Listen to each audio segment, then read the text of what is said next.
বাইতুল ফালাহ জামে মসজিদের উদ্যোগে আয়োজিত ২১তম বার্ষিক তাফসিরুল কোরআন মাহফিল। আজকের মাহফিলের প্রধান অতিথি দক্ষিণ বাংলার কৃতি সন্তান, বিশিষ্ট আলেমে দ্বীন, প্রখ্যাত মুহাদ্দিস, উস্তাদুল আসাতিদা জনাব আলহাজ হযরত মাওলানা আব্দুল মাহবুব সাহেব হুজুর দামাত বারাকাতুহুমুল আলিয়া। আল্লাহ পাক রব্বুল আলামিনের কাছে হুজুরের সেহাতে কামেলা আজেলা দান কামনা করছি, সকলে করি আল্লাহুম্মা আমিন। যত সময় হুজুর ইনশাআল্লাহ স্টেজে আসবেন, আমার আগে কথা বলেছেন আমাদের অত্যন্ত শ্রদ্ধাভাজন ব্যক্তিত্ব, তরুণদের খুব পছন্দনীয় আলোচক, বিশিষ্ট আলেমে দ্বীন, আমার প্রিয় ভাই হাফেজ মাওলানা নাজমুল হুসাইন জিয়াদি সাহেব চমৎকার আলোচনা করেছেন, যা এই এলাকার মানুষের জন্য খুবই পছন্দনীয়। ভাইয়ের আলোচনা থেকে আমরা যেন জীবন গড়তে পারি, গড়ার প্রতিজ্ঞা নিতে পারি। মালিক তৌফিক এনায়েত করুন, পড়ি আমিন। জিকির পরিচালনা পরিবেশনায় হাফেজ মাওলানা মুফতি কাউসার আলী, সভাপতিত্ব করেছেন হাফেজ মাওলানা মোহাম্মদ গাউসুল আজম, ইমাম ও খতিব বাইতুল ফালাহ জামে মসজিদ খাজুরা। আলহামদুলিল্লাহ বলেন। মাহফিলের সভাপতি যেমন হওয়া উচিত, ঠিক কিনা বলেন? এরকম সভাপতি তো আমরা চাই যে আমরা আলোচনা করব, একজন আলেম পাশে বসে থাকবেন, আমাদেরকে কাউন্টার দিলে তিনি দিবেন। আমাদের যদি কোনো কথা বলার প্রয়োজন হয়, এখানে যারা কথা বলে এরা তো ফেরেশতা না ভাই, সবাই ফেরেশতা নাকি? না, আমাদেরও ভুল ত্রুটি হলেও হতে পারে। যদি স্লিপ অফ টাং কিছু হয় তো একজন আলেম কথা বলবে। তো আজকের মাহফিল সফল যেমন একজন সভাপতি আমরা পেয়েছি। প্রিয় হাজিরিন, আমি ভূমিকা লম্বা চড়া করব না। অনেক দূর দূরান্ত থেকে মানুষ এসেছেন, অনেকের সাথে কথাও হয়েছে। আলহামদুলিল্লাহ, এখন প্রায় 9:45 বাজে। আমি সর্বোচ্চ 1 ঘন্টা আপনাদেরকে নিয়ে কিছু আলোচনা করবো ইনশাআল্লাহ। আমাদের শ্রদ্ধাভাজন মুরব্বী মাওলানা আব্দুল মাহবুব সাহেব হুজুর আমাদের সবচাইতে অ্যান্টিবায়োটিকমূলক যে কথা ওনার কাছ থেকেই শুনবো ইনশাআল্লাহ।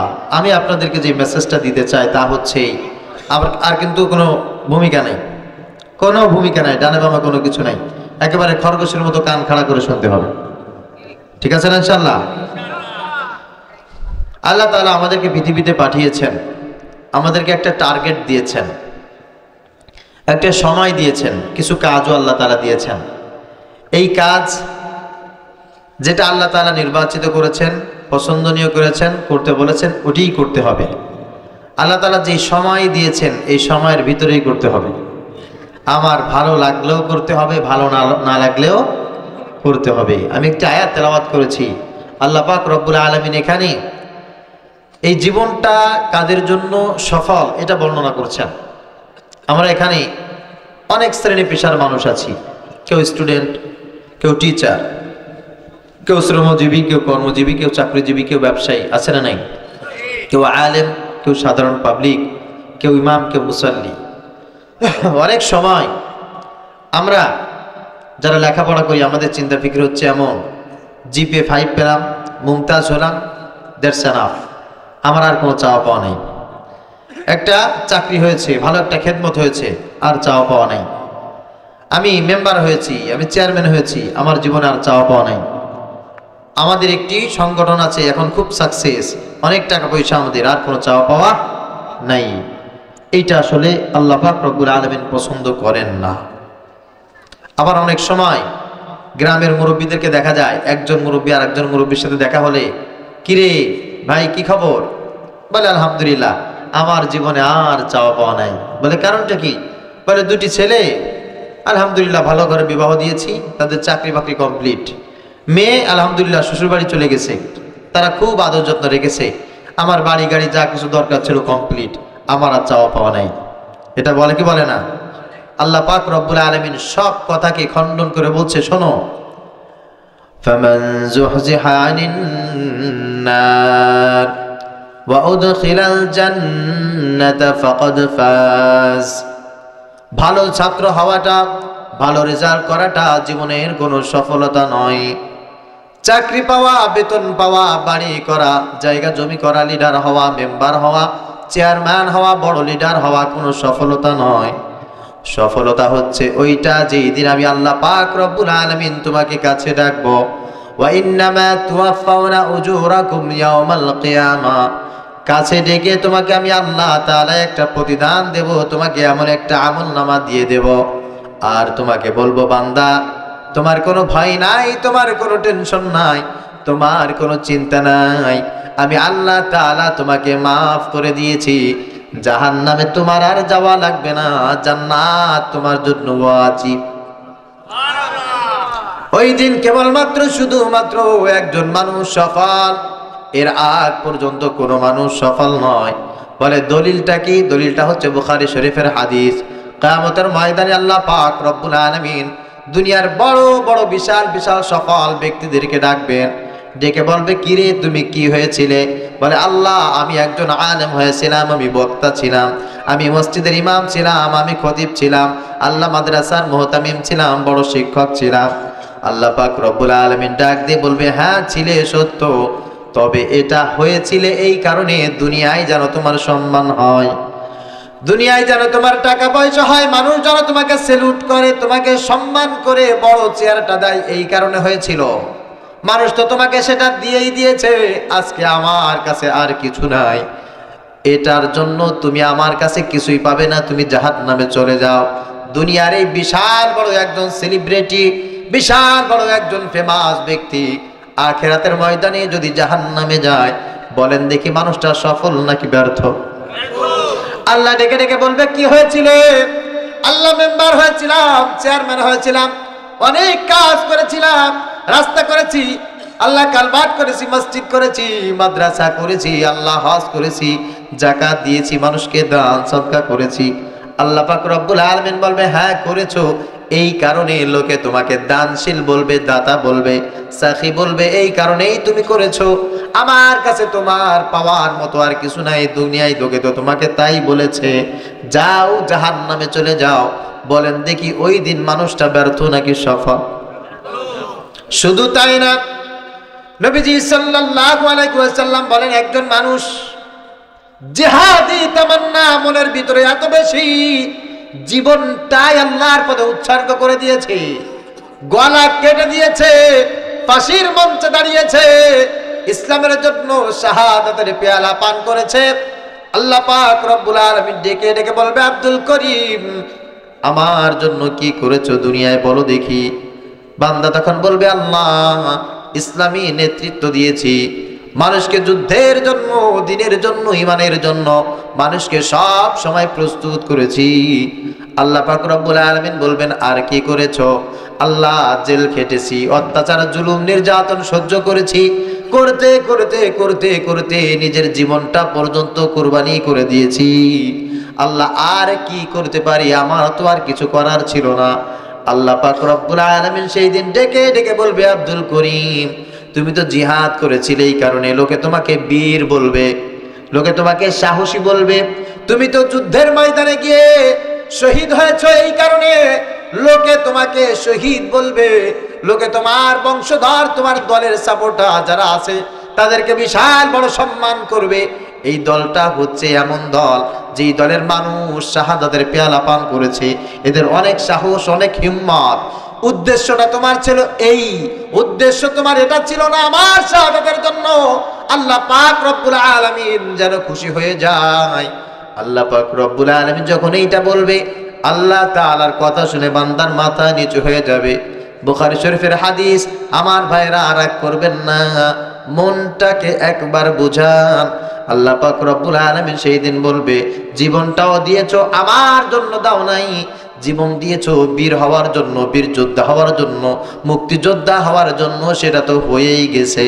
আমার কাছে আর চাওয়া পাওয়ার কোনো কিছু নাই, যাও জাহান্নামে চলে যাও।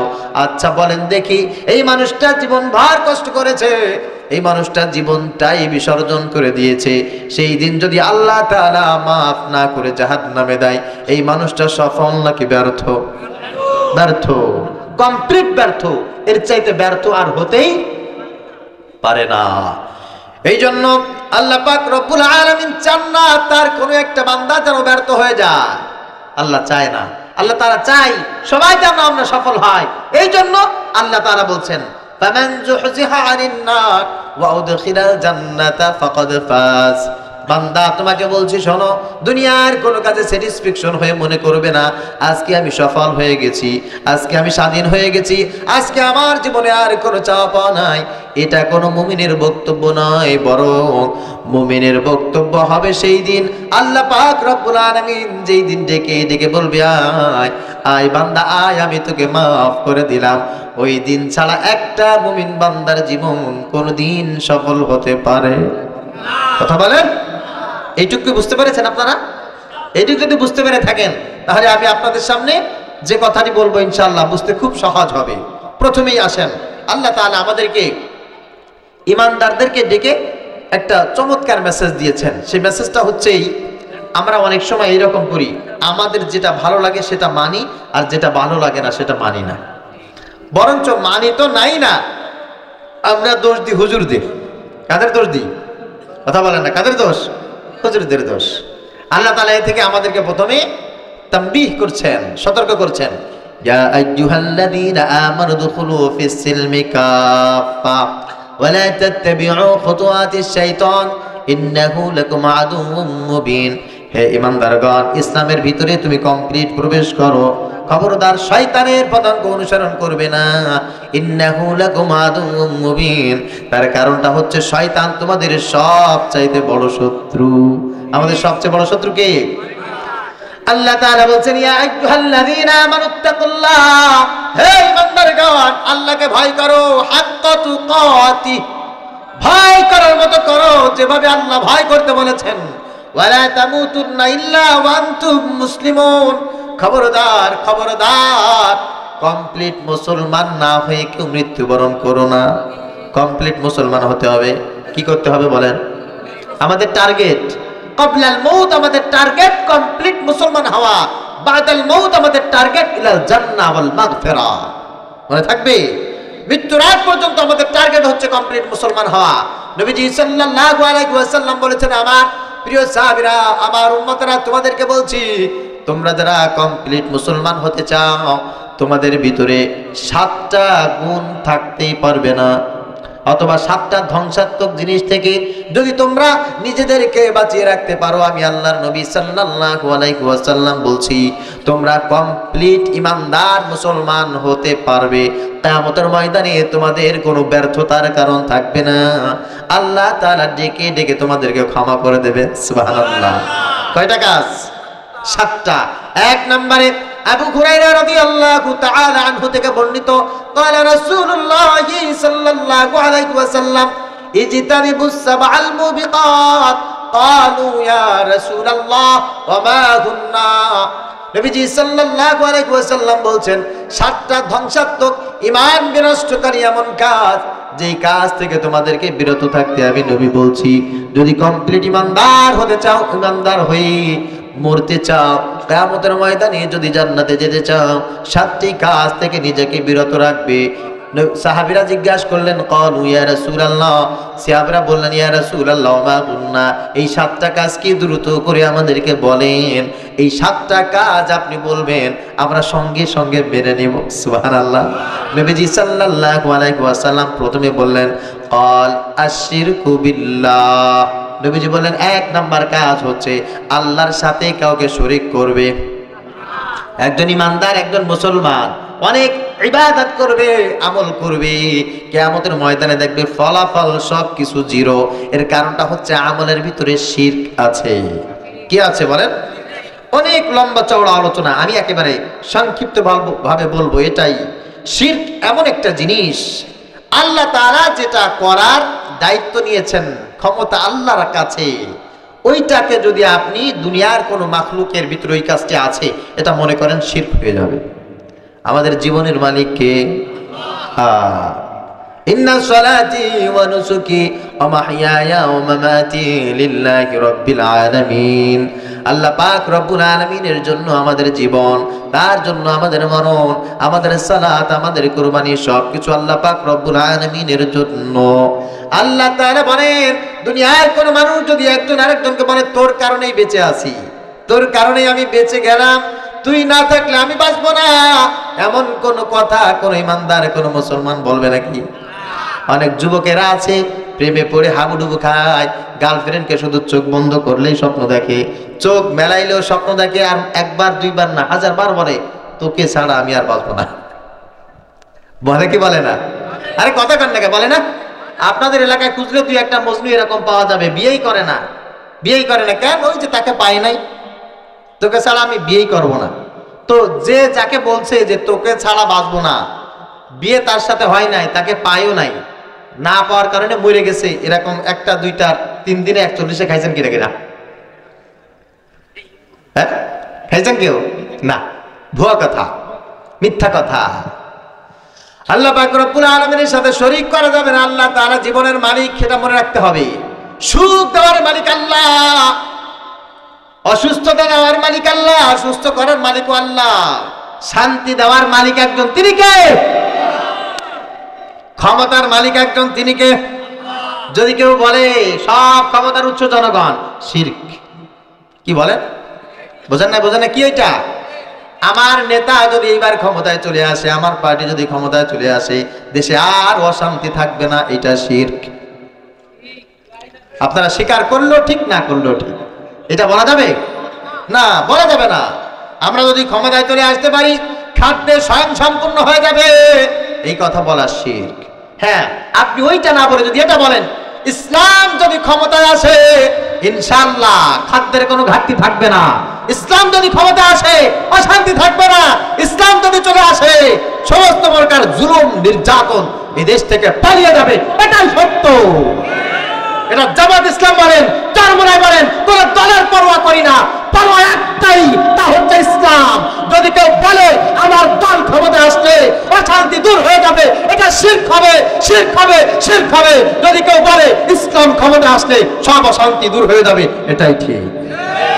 এজন্য আমাদের স্লোগান একটা, আমাদের স্লোগান একটা, তা হচ্ছে ইসলাম। কি বলেন? কি বলেন? ইসলাম, ইসলাম ছাড়া শান্তি নাই, শান্তি নাই। আল্লাহ পাক রব্বুল আলামিন বলেন, অনেক মানুষ অনেক কাজ করে, অনেক কাজ করার পর কিছু সংখ্যক কাজের সাথে সম্পৃক্ত হয়ে যায়, যেটা শিরক। শিরক করার পর আমি আল্লাহ পাক রব্বুল আলামিন বলছি, ইন্নাল্লাহা লা ইয়াগফিরু আন ইউশরাকা বিহি ওয়া ইয়াগফিরু মা দুনা যালিকা লিমান ইয়াশা। ওই ব্যক্তি যদি পরবর্তীতে আমার কাছে ক্ষমা চায়, আমি আল্লাহ তাআলা সব গুনাহ মাফ করলেও এই শিরকের গুনাহ কোনোদিন মাফ করি না। বুঝবেন, শিরকের গুনাহ মাফ হয় না, মাফ হয় না, মাফ হয় না।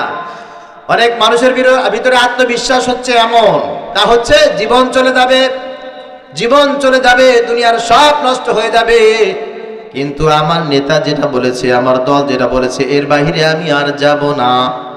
আমার দল বলেছে ক্ষমতায় আসতে হবে, সংস্কার লাগবে না, এ লাগবে না, তা লাগবে না, নির্বাচন লাগবে, এই টেন্ডেন্সি যার ভিতরে থাকবে, এই মানুষগুলো দেখবেন নামাজ পড়ে, এই মানুষগুলো হজ করে, এই মানুষগুলো যাকাত দেয়, এই মানুষগুলো কোরআন তেলাওয়াত করে, এই মানুষগুলো মসজিদের সভাপতি সেক্রেটারিও হয়, মাহফিলের অনেক সময় বড় বড় বিশাল চেয়ার দখল করে বসে থাকে, এই মানুষগুলো কিয়ামতের ময়দানে এমন নিকৃষ্টভাবে জাহান্নামে যাবে, দেখলেও আফসোস করা লাগবে। ফেরেশতারা উল্টো করে জাহান্নামের ভিতরে দেবে। তার কারণটা হচ্ছে যেই দায়িত্বটা আল্লাহ পাক রব্বুল আলামিন যেই ক্ষমতাটা তার নিজের ভিতরে নিয়ে নিয়েছে, ওই ব্যক্তি ওই ক্ষমতাটার গুণটা তার লিডারের ভিতরে আছে, বিদ্যমানটাই বিশ্বাস করত।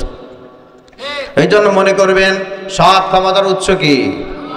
কথা বলে, জীবন চলে গেলেও আমি এই কথার নড়চড় করতে পারবো না, মন থাকবে।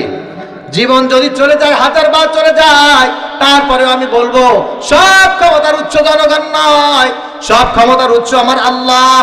আল্লাহ পাক রব্বুল আলামিন কোরআনুল কারীমের ভিতরে বলছেন, এই জিনিসটা সবাইকে শিক্ষা দিতে হবে। এখন আমি আপনাদেরকে বলছি, তালিম দিচ্ছি, এটা আপনারা আপনাদের সন্তানকে দেবেন, ভাই ভাইকে দেবে, মসজিদের ইমাম মুয়াজ্জিনকে দেবে, মুয়াজ্জিন মুসল্লিদেরকে বলবে, হাটে মাঠে ঘাটে সব জায়গায়। কারণটা কি? আল্লাহ তাআলা বলছেন, ওয়াইদ ক্বালা লুকমানু লিবনিহি ওয়া হুয়া ইয়াইযুহু ইয়া বুনাইয়া লা তুশরিক বিল্লাহ ইন্নাশ শিরকা লাযুলমুন আযীম। স্মরণ করো সেই সময়ের কথা যখন পিতা লোকমান ছোট্ট বালক তার সন্তানকে চমৎকার করে পিতা বর্ণনা করতেছিল, ইয়া বুনাইয়া, হে আমার কলিজার টুকরা সন্তান, লা তুশরিক বিল্লাহ, জীবনে যা কিছু করো না কেন খবরদার আল্লাহ পাক রব্বুল আলামিনের সাথে শিরক করবে না। ইন্না শিরকা লাযুলমুন আযীম, কারণ শিরকের চাইতে বড় জুলুম জমিনের উপরে একটাও। আল্লাহ তাআলা আমাদের সবাইকে শিরক থেকে হেফাজত করুক, সকলে বলি আমিন। দ্বিতীয় নম্বরে নবীজি সাল্লাল্লাহু আলাইহি ওয়াসাল্লাম বলেন, পরপারে যদি সফল হতে চাও, জীবনের সব জায়গায় যদি শান্তি পেতে চাও, তাহলে 2 নাম্বার যেটা কোনোদিন করবে না তা হচ্ছে সিহর। কে জীবনে কোনোদিন জাদু টোনা করবে না, জাদু টোনা বিশ্বাস করবে, জাদু টোনা করবে না, জাদুর কাছেও যাবে না, জাদুবিদ্যা শিক্ষা দেবে না, জাদুবিদ্যা কাউকে শিখাবে না, জাদুবিদ্যা শিক্ষা দেওয়ার জন্য সহযোগিতা করবে না। জাদু যেখানে হয় ওখানে তুমি যাবে। জাদু যারা শিখায় এদের বস বা গুরু হচ্ছে ইবলিস শয়তান। কে বলেন তো? ওয়াত্তাবাউ মা তাতলু শায়াতিন আলা মুলকি সুলাইমান ওয়ামা কাফারা সুলাইমান ওয়ালাকিন্না শায়াতিনা কাফারু ইউআল্লিমুনা আন-নাসা আস-সিহর। আল্লাহ পাক রব্বুল আলামিন সুলাইমান আলাইহিস সালাতু ওয়াস সালামের কথা কোরআনুল কারীমের ভিতরে চমৎকার করে বর্ণনা করে বলেন, ওই সময় জাতিকে গোমরাহ করার জন্য ইবলিস শয়তান সবচাইতে বড় ফাঁদ পেতেছিল, তা হচ্ছে জাদুর ফাঁদ। হারুত আর মারুত ফেরেশতা জমিনের ভিতরে ছিল, বাবেল শহরের ভিতরে তাদের থেকে নিয়ে জনগণকে গোমরাহ করার জন্য ইবলিস শয়তান সব জায়গায় জাদু টোনা ছড়িয়ে দিয়েছিল। জাদু, জাদু আর জাদু। এই জাদু টোনা মানুষকে ঈমান ধ্বংস করে দেয়। তাই আমাদের ময়দানে কোনো জাদুকর জান্নাতে যাবে না। কি করবে না বলেন? জাদুকর জান্নাতে যাবে না। মহিলারা অনেক ক্ষেত্রে জাদু টোনায় খুব বিশ্বাস করে, ঠিক কিনা? আর জাদু টোনার ভিতরে সংক্ষিপ্তভাবে আমাদের যেটা জানা দরকার তা হচ্ছে, মানুষ মানুষের বিবাহ বেঁধে ফেলে, মানুষ মানুষকে বান মারে, মানুষ মানুষকে ক্ষতি করে, ওর যেন আয় উন্নতিতে বরকত না হয়, ওর যেন সুস্থ থাকতে না পারে, ওর লেখাপড়া যেন খারাপ হয়, ওর যেন চাকরি না হয়। এই জন্য দেখবেন গ্রামে গঞ্জে বিভিন্ন জায়গায় মানুষ জাদুর প্রশ্রয় নাই, আশ্রয় নাই, নিয়ে মানুষ মানুষের ক্ষতি করে, আছে না নাই? এই ক্ষতি শুধুমাত্র মানুষ মানুষকে করে তা না, এই জাদু আমাদের রাসূল সাল্লাল্লাহু আলাইহি ওয়াসাল্লামকে করা হয়েছিল। কোন মুসলমান জীবনে কোনোদিন কাউকে জাদু করবে না। জাদু যদি কোনোদিন করো, খবরদার আল্লাহর জান্নাতে যাবা এটা মনে করবা না। আর যেখানে যাও না কেন, যত বড় যাই হও না কেন, খবরদার জাদু টোনার ভিতরে যাবা না মুসলমান, মনে থাকবে তো? নবীজি সাল্লাল্লাহু আলাইহি ওয়াসাল্লামের জীবনে তিনি এমন একটা অসুস্থ হয়েছেন, শির পীড়া রোগ হয়েছে তার। হঠাৎ করে দাঁড়িয়ে থাকতে পারেন না, বসে পড়েন, বসে থাকতে পারেন না, তিনি শুয়ে পড়েন। এইভাবে চলতে চলতে শির পীড়া রোগ হয়েছে প্রায় 6 মাস। নবীজি সাল্লাল্লাহু আলাইহি ওয়াসাল্লাম অনেক ডাক্তার কবিরাজ দেখিয়েছেন, কিন্তু তিনি সুস্থ হতে পারেন না, শুয়ে রয়েছেন। হঠাৎ করে নবীজি সাল্লাল্লাহু আলাইহি ওয়াসাল্লাম ঘুমন্ত অবস্থায় দেখছেন 2 জন মানুষ তার ঘরের ভিতরে প্রবেশ করেছে। মনে রাখবেন, আমাদের নবী ঘুমেও যেমন দেখতো, জাগ্রত অবস্থায় ঠিক তেমন দেখতেন। সুবহানাল্লাহ। কারণ তার ঘুম ঘুম ছিল না, ঘুমের ভিতরেও জিবরিল আমিন তার উপরে ওহী নাযিল করতেন। আল্লাহু আকবার। নবীজির মাথার কাছে একজন বসেছেন, পায়ের কাছে একজন বসেছেন। মাথার কাছে তিনি বসেছেন, তিনি পায়ের জন্য দিকে তাকিয়ে আছেন। একজন আরেকজনকে জিজ্ঞাসা করছে, বলো দেখি ইনার কি হয়েছে। একজন আরেকজনের কথা শুনে উত্তর দিতেছেন, এনাকে জাদু করা হয়েছে। কে জাদু করেছে? আবু লুলু নামক একজন ব্যক্তি জাদু করেছে। কিভাবে জাদু করেছে? তার মাথার চুল নিয়ে খেজুরের আঁশ আছে, কাদি আছে, ওই কাদির ভিতরে যে আঁশ আছে, আঁশের ভিতরে চুল দিয়া গিরে দিয়ে ফেলছে, এক একটা করে সুই ঢুকিয়ে রেখেছে। তারপরে কি হয়েছে? এখান থেকে অদূরমুখ একটা জায়গা, জারওয়ান নামক একটা কূপ আছে, ওই কূপের ভিতরে খেজুরের কাদিটা একটা পাথর দিয়ে চেপে রেখে দেওয়া হয়েছে। ওই কাদিটা আস্তে আস্তে পচে যাচ্ছে, আর এই ব্যক্তিটা আস্তে আস্তে অসুস্থ হচ্ছে। এবার একজন আরেকজনকে বলে, তাহলে কি করতে হবে সুস্থ করার জন্য? বলে, সুস্থ করার জন্য যেই কাজটা করা দরকার তা হচ্ছে এখান থেকে যে দারওয়ান নামক কূপ থেকে ওই কাদি উঠাতে হবে, সূরা ফালাক আর সূরা নাস এক একটা আয়াত পড়ে ফু দিতে হবে, এক একটা গিরা খুলে যাবে আর লোকটা সঙ্গে সঙ্গে সুস্থ হয়ে যাবে। সুবহানাল্লাহ। নবীজি সাল্লাল্লাহু আলাইহি ওয়াসাল্লামের ঘুম ভেঙে গেল। জিবরিল আমিন তাকে ঘুমের ভিতরে শিক্ষা দিলেন, ওখান থেকে গিয়ে দারওয়ান নামক কূপ থেকে খেজুরের কাদি উঠায়া যে কথা সেই কাজগুলো করেছে, আর সঙ্গে সঙ্গে সুস্থ হয়ে গেছেন মুহাম্মদুর রাসূলুল্লাহ সাল্লাল্লাহু আলাইহি ওয়াসাল্লাম। এই জন্য আপনাদেরকে সিদ্ধান্ত নিতে হবে, উম্মতে মুহাম্মাদি কোনোদিন কোনো জাদুর কাছে যাবে? কথা বলেন? বান মারবেন? হ্যাঁ, এগুলো তবে কিনা এটা সত্য, কিন্তু জাদু সত্য, আসিহরু হক, জাদু আছে, এটা কি বলেন সত্য। আরেকটা জাদুর কথা বলি, রাগ করবেন নাকি ভাই? যুবকেরা রাগ করো না। এখানে যে বক্তাগুলো বয়ান করে, এই বক্তার কাছে যদি কোরআন না থাকে, হাদিস না থাকে, তার কথা শুনবা না, খবরদার। যার কাছে হাদিস নাই, যার কাছে কোরআন নাই, কিন্তু সুন্দর বক্তব্য দেয়, ওর কাছে একটা জিনিস আছে, ওই জিনিসটার নাম হচ্ছে জাদু। হযরত সাহাল ইবনে সাআদ রাদিয়াল্লাহু তাআলা আনহু থেকে বর্ণিত, তিনি বলেন, আমি বাজারে গেলাম, বাজারে যে এমন একটা দৃশ্য দেখলাম, ওই দৃশ্য দেখে নবীজি সাল্লাল্লাহু আলাইহি ওয়াসাল্লামের কাছে চলে আসলাম। এসে নবীজিকে বললাম, ইয়া রাসূলুল্লাহ, কদিমা রাজুলান মিনাল মাশরিক ফাখাতাবা। ইয়া রাসূলুল্লাহ, ইয়া হাবিবাল্লাহ, দেখলাম বাজারের ভিতরে কোনো লোকজন নাই, হঠাৎ পূর্ব দিক থেকে দুজন ব্যক্তি আসলো, ফাখাতাবা, এবং একজন ব্যক্তি আরেকজন ব্যক্তিকে সামনে রেখে বক্তব্য দেওয়া শুরু করে দিল। হঠাৎ করে মুহূর্তের ভিতরে অনেক লোকজন জড়ো হয়ে গেল। নবীজি সাল্লাল্লাহু আলাইহি ওয়াসাল্লাম বললেন, ইন্না মিনাল বায়ানি লাসিহরা, নিশ্চয়ই মানুষের বক্তৃতার ভিতরে জাদুর প্রভাব আছে। যাদের কথার ভিতরে কোরআন থাকে না, যাদের কথার ভিতরে হাদিস থাকে না, আল্লাহ থাকে না, রাসূল থাকে না, তাদের কথার ভিতরে থাকে জাদু। এই জাদুর ভিতরে কোনো মুসলমান পড়বেন নাকি? মনে থাকবে। এজন্য যার কথা শুনবেন, তার কথা শোনার আগে একটু জাস্টিফাই করবেন, সে কোরআন এবং সুন্নাহ থেকে বলে কিনা। মনে থাকবে তো ইনশাআল্লাহ? আল্লাহ তাআলা তৌফিক দান করুক, সকলে বলি আমিন। নবীজি বলেন যে কোরআন দিয়ে কথা বলে না, সে মিথ্যা কথা বলে। মান কালা বিহি সাদাকা, যে ব্যক্তি কোরআন দিয়ে কথা বলে, সেই ব্যক্তি শুধুমাত্র সত্য কথা বলে। ওমান আমিলা বিহি উজিরা, আর যে ব্যক্তি কোরআন দিয়ে হাদিস দিয়ে জীবন পরিচালনা করে, কিয়ামতের ময়দানে একমাত্র সেই ব্যক্তি সঠিক প্রতিদান পাবে। ওমান হাকামা বিহি আদালা, আর যে ব্যক্তি কোরআন দিয়ে সুন্নাহ দিয়ে বিচার ফায়সালা করে, ওই ব্যক্তি একমাত্র সঠিক বিচার করে।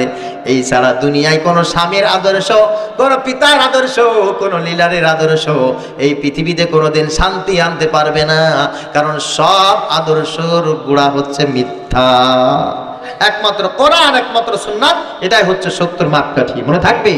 ওমান দাআ ইলাইহি ফাকাদ হুদিয়া ইলা সিরাতিম মুস্তাকিম, এই কোরআনের দিকে হাদিসের দিকে যারা ডাকে, তারা একমাত্র সঠিক পথে ডাকে। এই ছাড়া দুনিয়ায় যা আছে সবকিছু মিথ্যা। কে বলেছেন? 3 নম্বর, নবীজি সাল্লাল্লাহু আলাইহি ওয়াসাল্লাম বলেন, ওয়াকাতলুন নাফসিল্লাতী হারামাল্লাহু ইল্লা বিল হক। আমার উম্মতরা খবরদার, যারা মানুষ হত্যা করে এদের সঙ্গে থাকবে না, আর নিজেরা জীবনে কোনোদিন অন্যায় ভাবে মানুষ হত্যা করবে না।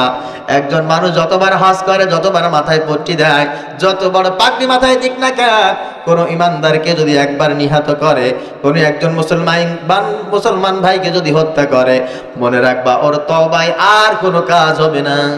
ইমানদারকে মৃত্যুবরণ করা নেই, ইমানদারকে হত্যা করলেই ওই মানুষটা স্থায়ীভাবে জাহান্নামী হয়ে যায়।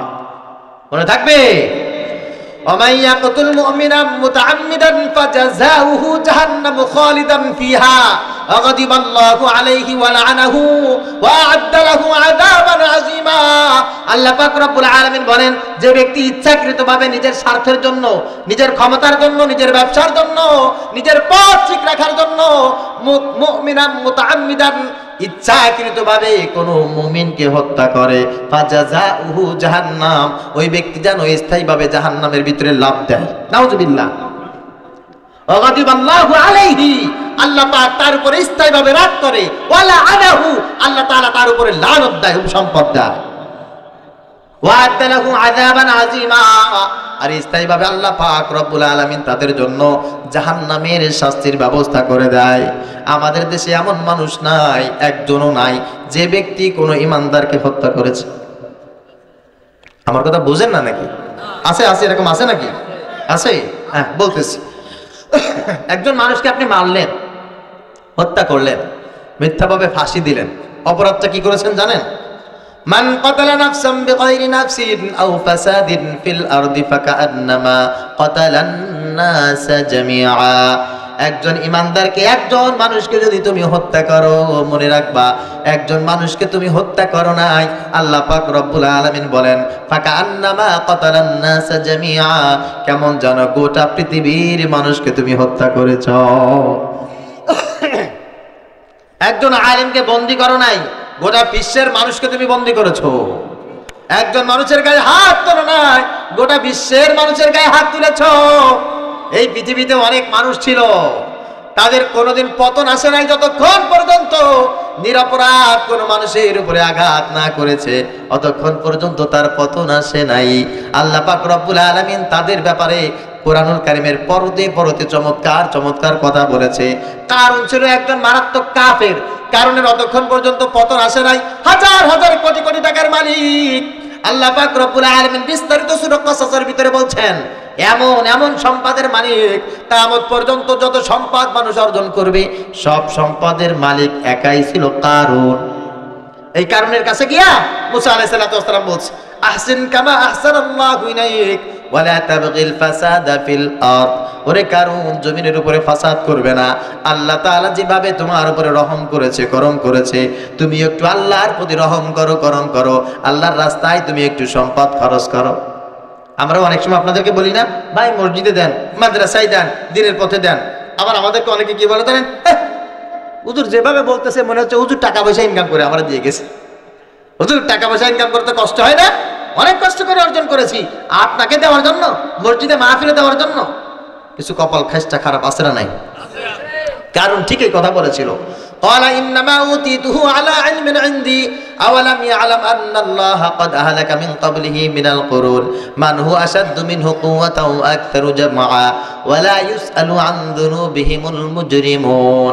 কারণ বলেছে, তুমি যে বললা আল্লাহর উপরে ইহসান করার জন্য, টাকা কি তোমার আল্লাহ দিয়ে গেছে নাকি আমি অর্জন করছি? আমি ব্যবসা যদি না করতাম তোমার আল্লাহ ফেরেশতা দিয়ে আমাকে দিয়ে যেত?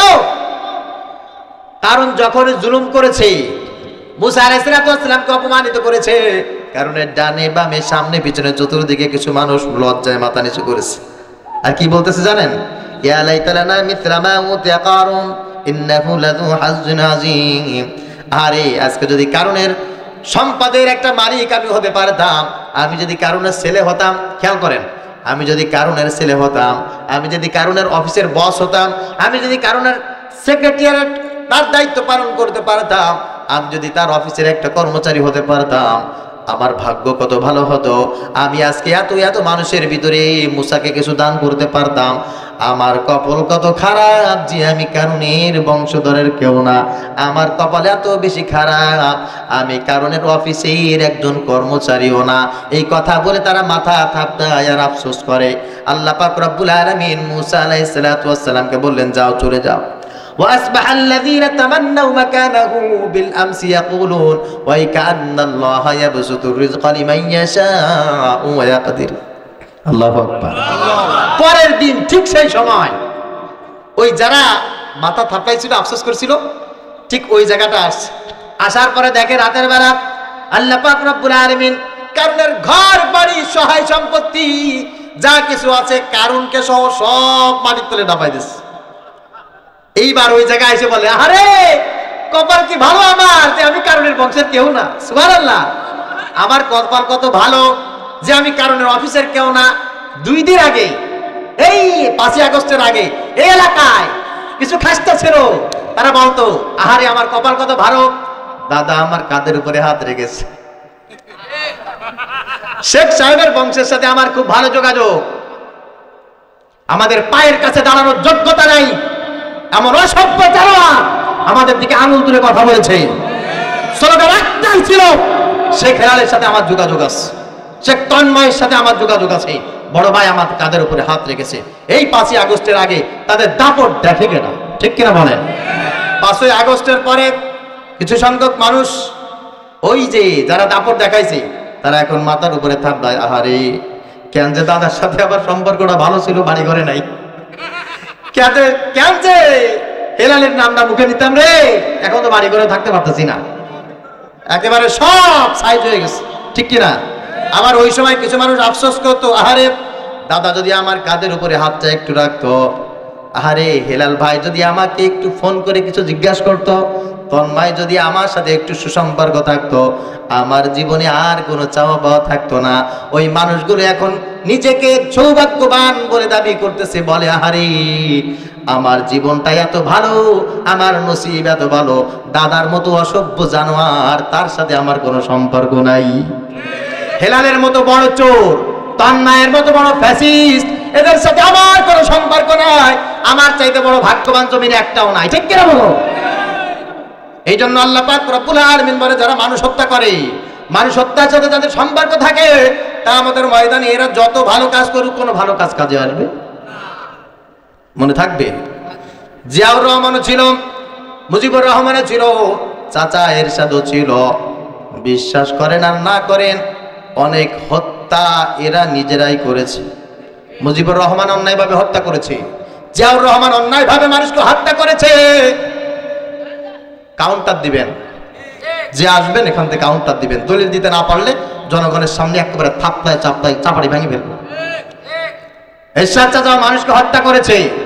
মুজিবুর রহমানের অতক্ষণ পর্যন্ত পতন আসে নাই যতক্ষণ পর্যন্ত মানুষ হত্যা না করেছে। জিয়াউর রহমানের অতক্ষণ পর্যন্ত পতন আসে নাই যতক্ষণ পর্যন্ত মানুষ হত্যা না করেছে। চাচা এরশাদের পতন অতক্ষণ পর্যন্ত আসে নাই যতক্ষণ পর্যন্ত মানুষকে হত্যা না করেছে। দলিল একটাই যথেষ্ট, মেজর ডালিম, আর কারোর বক্তব্য দরকার নাই। এই জন্য আপনারা আর কারোর দিকে তাকায় থাকেন না। আমার শত্রু কেউ না, কেউ আমার শত্রু না। এখন যারা আছে, ভবিষ্যতে যারা আসবে, তারা কেউ আমার শত্রু না। আমার শত্রু হচ্ছে এক শ্রেণীর মানুষ যারা ইসলাম চায় না। যারা ইসলাম চায় না, আমি তাকে চাই না, আমরা তাদেরকে চাই না। ঠিক করে বলো মুসলমান। এই জন্য বলছি, মুজিবুর রহমান থেকে শিক্ষা নাও, জিয়াউর রহমান থেকে শিক্ষা নাও, এরশাদ থেকে শিক্ষা নাও, খালেদা থেকে শিক্ষা নাও, হাসিনা থেকে শিক্ষা নাও। এদের থেকে শিক্ষা যদি না নিতে পারো, ভবিষ্যৎটা তোমার ভালো হবে না। এই চেয়ারে যারা বসছে কেউ নামতে চায় না, কেউ নামতে চায় না, কিন্তু কেউ কি বসে থাকতে পেরেছে?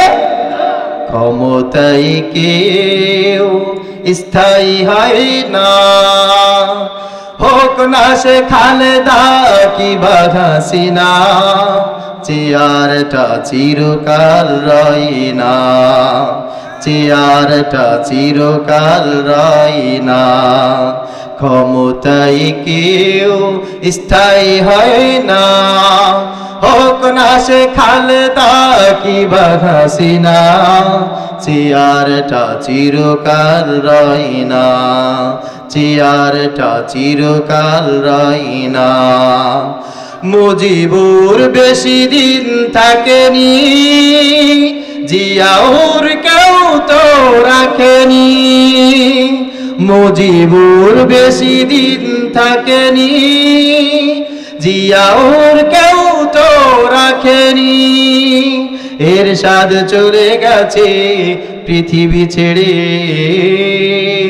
এরশাদ চলে গেছে পৃথিবী ছেড়ে, কেউ আজ তার কথা কয় না।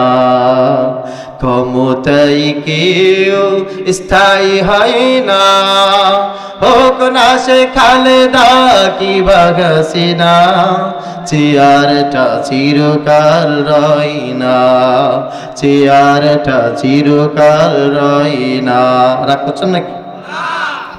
হাসিনা ক্ষমতা ধরে রাখতে আয়না ঘর বানিয়েছিল, জনগণের শানালে দাদার দেশে পালিয়ে গেল। হাসিনা ক্ষমতা ধরে রাখতে আয়না ঘর বানিয়েছিল, জনগণের শানালে দাদার দেশে পালিয়ে গেল। ডিবি হারুনের পাশে আর, ডিবি হারুনের পাশে আর পরিমণিদের দেখা যায় না। ক্ষমতায় কেউ স্থায়ী হয় না, হোক না সে খালেদা কিংবা হাসিনা, চেয়ারটা চিরকাল রয় না, চেয়ারটা চিরকাল রয় না। ঠিক? এই জন্য আল্লাহ পাক রব্বুল আলামিন বলেন, খবরদার মানুষ হত্যার সাথে তুমি সম্পর্ক করবে না। যারা মানুষ হত্যা করে এরা কোনোদিন ইমানদার নয়, এরা কোনোদিন মুসলমান নয়। এরা যত আমল করুক না কেন, কিয়ামতের ময়দানে এরা জাহান্নামে যাবে। 4 নম্বরে নবীজি সাল্লাল্লাহু আলাইহি ওয়াসাল্লাম বলেন, ওয়াকুর রিবা, যারা সুদ খায়। কি খায়? যারা সুদ খায়। এরকম মুসলমান আছে না নাই? ওরে নামাজ পড়ে, সবে বরাতের রাত্রে মসজিদ থেকে বের হয় না, ইতিকাফ করে মসজিদ থেকে বের হয় না, মসজিদে আজান দেয়, আবার অনেক ইমামতিও করে, আবার ওয়াজ করে, আবার সভাপতিও হয়, সেক্রেটারি হয়, অনেক বড় হাজি, কিন্তু সুদের ব্যবসা আছে না নাই? তা আমাদের ময়দানে যত সুদের ব্যবসায়ী কারবারি আছে ওরা হাসরের ময়দানে উঠবে, উঠবে, কিন্তু পাগলামি অবস্থায়। কি অবস্থায়? الذين يأكلون الربا لا يقومون إلا كما يقوم الذي يتخبطه الشيطان من المس। জিনে ধরা রোগী দেখছেন? হ্যাঁ, জিনে ধরা রোগী কি করে বলেন তো? মানুষের মতো আচরণ করে, অমানুষের মতো, জানোয়ারের মতো। ওর ভিতরে কোনো মনুষ্যত্ব থাকে না, যা না বলার তাই বলে। গাই যেই পরিমাণ জোর নাই তার চাইতে বেশি জোর খাটায়, উল্টা পাল্টা আচরণ করে। তাই আমাদের ময়দানে একজন সুদখোর মানুষ, যে ব্যক্তি নামাজ পড়বে, রোজা রাখবে, হজ করবে, যাকাত দেবে, আবার মাথায় টুপি দেবে, মুখে দাড়ি রাখবে, কিন্তু সুদের সাথে সম্পর্ক, ওই মানুষটাকে আমাদের ময়দানে হাসরের মাঠে যখন উঠবে, এটা খাব্বাতুহুশ শাইতানু মিনাল মাস, এমন ভাবে ছটপট করতে থাকবে, ছটপট করতে থাকবে, কেমন যেন ওকে শয়তানে ধরছে, ওকে জিনে ধরছে, জিনে ধরছে। এই জন্য সুদ খাবেন না। যাদের সুদের ব্যবসা আছে বাদ দিয়ে দেন, সমিতির ব্যবসা যাদের আছে বাদ দিয়ে দেন। নামাজ কালাম করে কোনো লাভ হবে না ভাই কিয়ামতের ময়দানে। আমার কথা বিশ্বাস হোক বা না হোক, কুরআনুল কারীমের এই আয়াতটা তো বিশ্বাস হওয়া উচিত। ইয়া আইয়ুহাল্লাযীনা আমানুত্তাকুল্লাহা ওয়া যারু মা বাকিয়া মিনার রিবা ইন কুনতুম মুমিনিন। হে ঈমানদারগণ, তোমরা যারা আল্লাহকে ভয় করো, আল্লাহকে মানো, খবরদার সুদের কাছে যাবে না। সুদের ভিতরে যদি নিমজ্জিত থাকো, আল্লাহ পাক রব্বুল আলামিনের সাথে যুদ্ধ করার শামিল। কে বলছেন? যে ব্যক্তি সুদ খায়, সুদ দেয়, সুদের সাথে সম্পর্ক রাখে, ও যেন আল্লাহর সাথে যুদ্ধ করে। তা আল্লাহর সাথে যুদ্ধ করে জান্নাতে যাওয়া যেতে পারবে? কোনোদিন সম্ভব না। নবীজি সাল্লাল্লাহু আলাইহি ওয়াসাল্লাম বলেন, মান ইশতারা তাওবান বিআশারাতি দারাহিম ওয়া ফীহি দিরহামুন হারাম লা ইয়াকবালুল্লাহু সালাতা।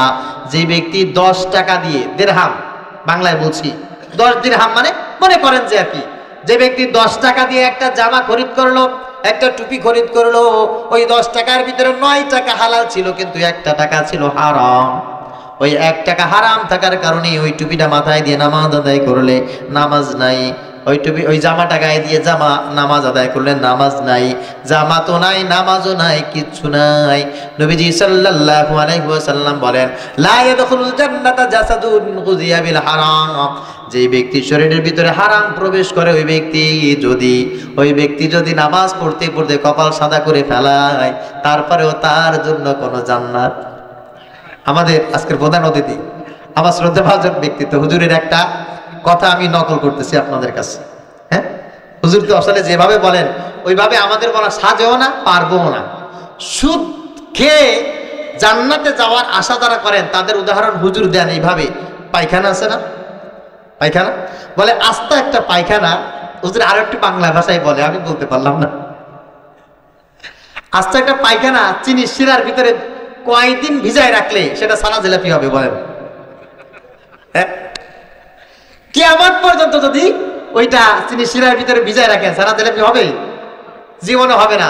ওইটা কিয়ামত পর্যন্ত ভিজায় রাখলে তেমন ওইটা কোনোদিন সানা জিলাপি হবে না। ভাই সুদ খাবেন, ঘুষ খাবেন, আবার মসজিদে যায় সেজদা দেবেন, জীবনে কোনোদিন মুসলমান হওয়া যাবে না। ওইটা যেমন অসম্ভব, এটাও ঠিক ওই রকম অসম্ভব, মনে থাকবে। তারপরে 5 নম্বরে ওয়াকলুল মালুল ইয়াতীম।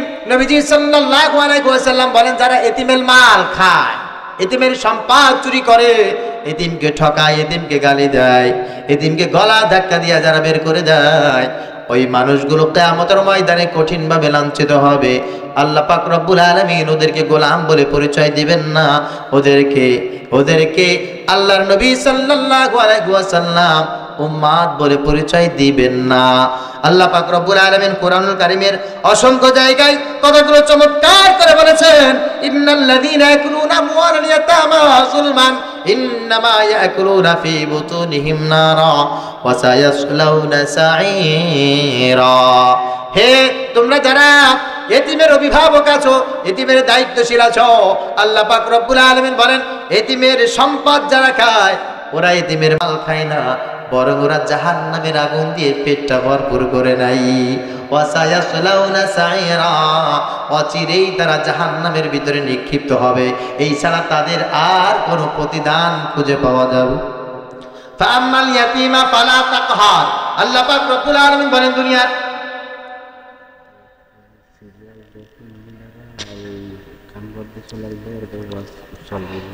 অনেক মানুষ এমন আছে অনেক মানুষ কাকে ভালোবাসতে হবে, কাকে মহব্বত করতে হবে জানে না।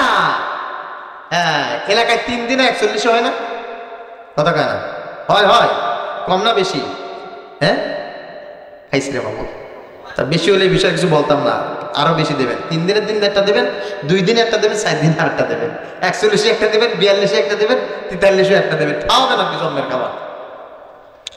তো এই যে ফকির মিসকিনদের খানা, সাদাকার খানা যেগুলি, এই খানাগুলির হকদার কারা? সব গরিবরা না? কিন্তু দাওয়াত পাই কে? মেম্বার, চেয়ারম্যান, বড় বড় যারা আছে তাদেরকে সবাই আগে দাওয়াত দিয়ে দেয়। দাওয়াত দিতে দিতে দিতে দিতে এলাকার যারা হকদার গরিব মানুষ আছে যারা, তাদেরকে দাওয়াত দিতে মনে থাকে না। দাওয়াত দিতে কি হয় না? মনে থাকে না। মাদ্রাসায় আসে, হুজুর আমাকে 5টা এতিম ছেলে দিবেন। কেন? কত মানুষের আয়োজন? হুজুর আয়োজন তো ছিল 100 জনের, তা দাওয়াত তো সব কমপ্লিট হয়ে গেছে। ওই চেয়ারম্যান, মেম্বার, লিডার ফিডার যারা আছে না, হয়ে গেছে হুজুর। ওদেরকে আসলে দাওয়াত দিতে দিতে আমার কোটা আর ফাঁকা নাই, 5 জন তালবি আলিম পাঠায়। কেন রে ভাই? দাওয়াত তো এদের জন্য প্রযোজ্য ছিল। এই ফকির মিসকিন এতিম যারা আছে এদেরকে আপনি খাওয়াবেন, ওদের তো এই খাওয়া উপযুক্ত দান করা ছিল না, ঠিক কিনা? এজন্য আমরা বুঝি না কাকে ভালোবাসতে হয়, আমরা জানি না কাকে ঘৃণা করতে হয়। দুনিয়াদার যারা আছে তাদের দিকে দূরে থাকবেন। আর আল্লাহ পাক রব্বুল আলামিনের নিকটবর্তী যারা, তাদেরকে খুব বেশি মহব্বত করবেন, এতিমদেরকে ভালোবাসবেন। নবীজি সাল্লাল্লাহু আলাইহি ওয়াসাল্লাম বলেন, যারা এতিমকে মহব্বত করে তারা আমাকে মহব্বত করে, যারা এতিমকে ভালোবাসে তারা আমাকে ভালোবাসে, যারা এতিমকে ভালোবাসে না তারা কেমন যেন আমাকেই ভালোবাসে। কথা বলেন? হ্যাঁ, এই জন্য খুব করে মাথায় রাখবেন। এখন তো এতিমরা আমাদের সমাজের বোঝা হয়ে গেছে। এই বাংলাদেশের ভিতরে কেন, বিশ্বের ভিতরে যদি মাদ্রাসা না থাকতো, মাদ্রাসা বিশেষ করে যদি না থাকতো, লিল্লা বোর্ডিং যদি না থাকতো, আরে এতিমগুলোর অবস্থাটা কি হতো? এদেশের এতিমগুলো ছিনতাইকারী, চোর, বাটপার, সন্ত্রাস ছাড়া আর কিছু হতো না। হয় এদের চুরি করে খাওয়া লাগতো, অথবা রাস্তাঘাটে স্টপ করে গাড়ির তরে পড়ে এরা আত্মহত্যা করে মরতো। এদেরকে জাতির সম্পদে রূপান্তরিত করেছে উলামায়ে কেরাম। এজন্য যারা আল্লাহওয়ালা লোক, এদেরকে মহব্বত করবেন। এতিমরা আল্লাহর নিকটবর্তী, নবীজি সাল্লাল্লাহু আলাইহি ওয়াসাল্লামের নিকটবর্তী, এজন্য ওরাও আপনার আমার নিকটবর্তী থাকবে, মনে থাকবে ইনশাআল্লাহ। আর যারা জানেন এতিমদের সম্পদ যারা খায়, চুরি করে, এরা আল্লাহ থেকে দূরে, এরা রাসূল থেকে দূরে, সুতরাং এরা আমার থেকেও দূরে। আপনাদের প্রতি আমার একটা ভালোবাসা আছে। কার জন্য? কথা বলেন। আবার আপনারাও আলহামদুলিল্লাহ আমাকে ভালোবাসেন, আমার প্রতি ভালোবাসা আছে, আলেমদের প্রতি ভালোবাসা আছে। এটাও কার জন্য? আবার ওই দাদার উত্তরসূরি কিছু আছে, আমারে পাইলে হুমকি দেয়, এ করবে, ও করবে, তা করবে। এরকম কিছু লোকের সাথেও আমাদের দুশ্মনী আছে না? নেই? এটাও আছে। কার জন্য? কথা বলেন না কেন? হ্যাঁ, আল্লাহর জন্য। আমার নবীজির সাথেও কিছু মানুষের দুশ্মনী ছিল, এটা আল্লাহর জন্য। আবার নবীজির সাথে কিছু মানুষের ভালোবাসা ছিল, এটাও আল্লাহ পাক রব্বুল আলামিনের জন্য। এটা ব্যক্তিগত কোনো স্বার্থে নাই। নবীজি বলেছেন, মান আহাব্বা লিল্লাহ ওয়া আবগাদা লিল্লাহ ওয়া আ'তা লিল্লাহ ওয়া মানা'a লিল্লাহ ফাকাদ ইসতাকমালাল ঈমান। যে ব্যক্তি কাউকে মুহাব্বত করবে আল্লাহর জন্য, কাউকে ঘৃণা করবে আল্লাহর জন্য, কাউকে কোনো কিছু দেবে আল্লাহর জন্য, আবার কাউকে কোনো কিছু দেওয়া থেকে বিরত থাকবে, এটাও কার জন্য? ফাকাদ ইসতাকমালাল ঈমান। তাকে জান্নাতে যাওয়ার জন্য পরিপূর্ণ ঈমান দান করবেন কে? আল্লাহর কাছে আমরা তৌফিক কামনা করছি। হে রব, আপনি আমাদেরকে নবীজি সাল্লাল্লাহু আলাইহি ওয়াসাল্লামের ঘোষিত এই মুহাব্বত, রাগ, ঘৃণা, ক্ষোভ, আপনি আমাদেরকে সব কিছু আপনার জন্য কবুল করুন। সকলে বলি আমিন। আমাদের ভালোবাসা সবই যেন হয় মহান রবের জন্য, রাগ, ক্ষোভ, ঘৃণাগুলো তাও যেন হয় শুধু প্রভু তোমারই জন্য। ভালোবাসি বাসি ভালো, ভালোবাসি প্রভু তোমাকে।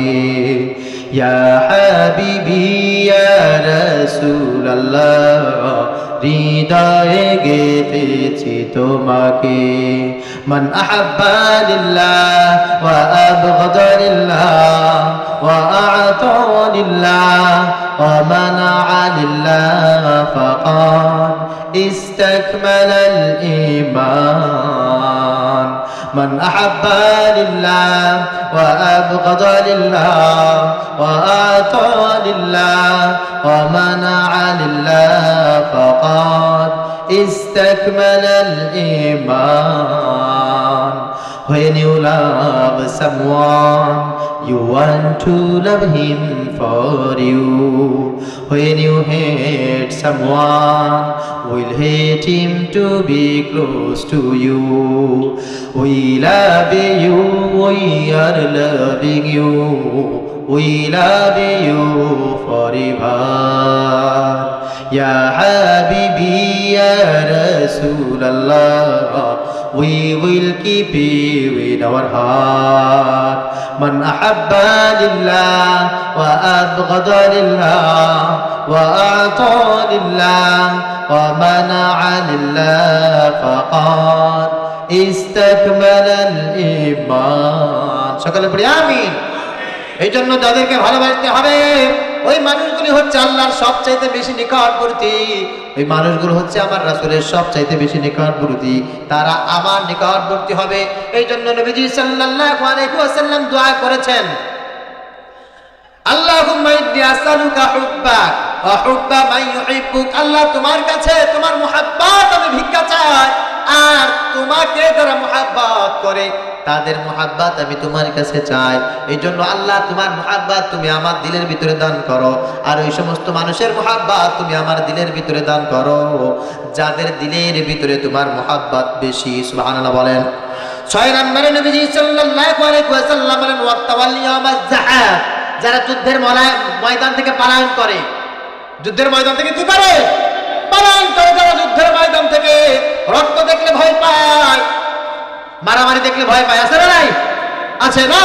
ইমানদার মুসলমান কোনদিন কোন অবস্থায় এটা ভয় পেতে পারে না, কারণ ইমানদার স্বীকার করবে জীবনটা কে দিয়েছেন? আল্লাহ আমার জীবনটা দিয়েছেন। আল্লাহর জন্য যদি আমার জীবনটা দিতে পারি এটা আমার জন্য সফল। এজন্য আল্লাহ বলেন ইন্নাল্লাহা ইশতারা মিনাল মুমিনিনা আনফুসাহুম ওয়া আমওয়ালাহুম বিআন্না লাহুমুল জান্নাহ ইউকাতিলুনা ফি সাবিলিল্লাহি ফায়াকতুলুনা ওয়া ইউকতালুন ওয়া'দানা আলাইহি হাক্কান ফিত তাওরাতি ওয়াল ইনজিলি ওয়াল কুরআন ওয়া মান আওফা বিআহদিহি মিনাল্লাহি ফাস্তাবশিরু বিবাই'iকুমুল্লাযী বায়াতুম বি ওয়া যালিকা হুয়াল ফাওজুল আযীম। আল্লাহু আকবার বলেন। ইমানদারদের জান এবং মালের বিনিময় আমি জান্নাত ক্রয় করে নিয়েছি। তার মানে ইমানদারদেরকে বলেছি তোমার জান আর মাল আমার, আমার তৈরিকৃত জান্নাত তোমার। এটা দেখে ভয় পেলে চলবে?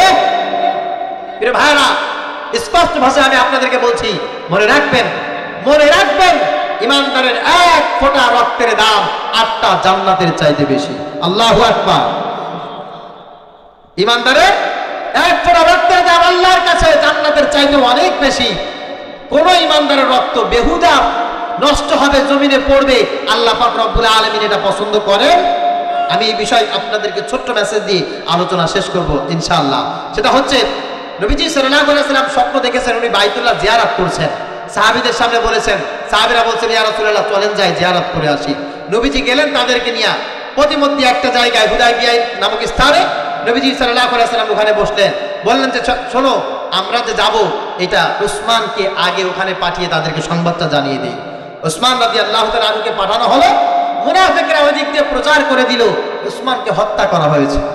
যখন এই নিউজ নবীজি সাল্লাল্লাহু আলাইহি ওয়াসাল্লামের কাছে চলে আসছে, নবীজি সাল্লাল্লাহু আলাইহি ওয়াসাল্লাম বলছেন আমার সাহাবীরা শোনো, একজন ইমানদার একজন মুসলমান আমার উসমানকে অন্যায়ভাবে হত্যা করবে, এই হত্যার প্রতিশোধ না নিয়ে আমি মুহাম্মদুর রাসূলুল্লাহ মদিনায় ফিরে যাব না। আমি শপথ করছি। এই কথা বলে নবীজি সাল্লাল্লাহু আলাইহি ওয়াসাল্লাম জমিনের উপরে হাত রাখলেন।